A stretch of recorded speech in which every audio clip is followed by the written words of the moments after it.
It's a mirror off my 2003 Buick Regal.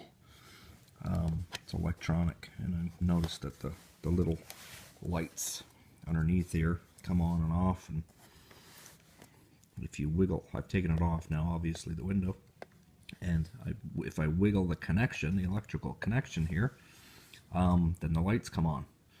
And the problem isn't with the actual wire, it's inside here, so I'll show you. You've got to take it apart. Now there's actually no screws or anything holding it together. I've just actually pulled it. I've had this apart before. I've pulled it apart. You can see how you can separate it. Boom, you do that, and you've got all this electronic circuitry. And if you flip that down, that's where your wire plugs in.